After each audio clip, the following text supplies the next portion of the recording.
অন্তর্বর্তী সরকারের তথ্য উপদেষ্টা মাহফুজ আলমের নির্দেশে জগন্নাথ বিশ্ববিদ্যালয়ের শিক্ষার্থীদের উপর হামলা হয়েছে। শিক্ষার্থীদের শরীর দিয়ে রক্ত ঝরেছে বলে দাবি করেছেন গণ অধিকার পরিষদের সাধারণ সম্পাদক রাশেদ খান। একই সঙ্গে মাহফুজ আলমকে জাতীয় ঐক্য ভেঙে ফেলার মাস্টার মাইন্ড বলে আখ্যা দিয়েছেন তিনি।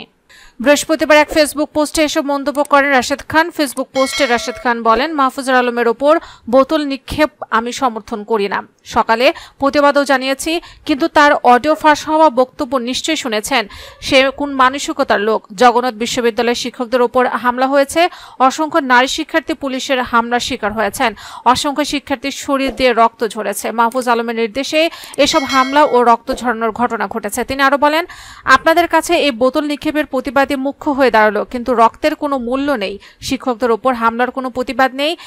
একপক্ষীয় এই প্রতিবাদের কারণ আমরা বুঝি। হারম থাকলে দুটো ঘটনার প্রতিবাদ করুন। গতকাল হামলার পর তো কোনো প্রতিবাদ দেখিনি। জগন্নাথ বিশ্ববিদ্যালয়ের শিক্ষক শিক্ষার্থীর উপর হামলা নাকি তার উপর বোতল নিক্ষেপের কারণে ন্যায্য হয়ে গেছে? এখান থেকে প্রমাণিত যে এই উপদেষ্টাদের নির্দেশে হামলা হয়েছে। এমনকি তিনি জাতীয় ঐক্য ভেঙে ফেলারও মাস্টার মাইন্ড।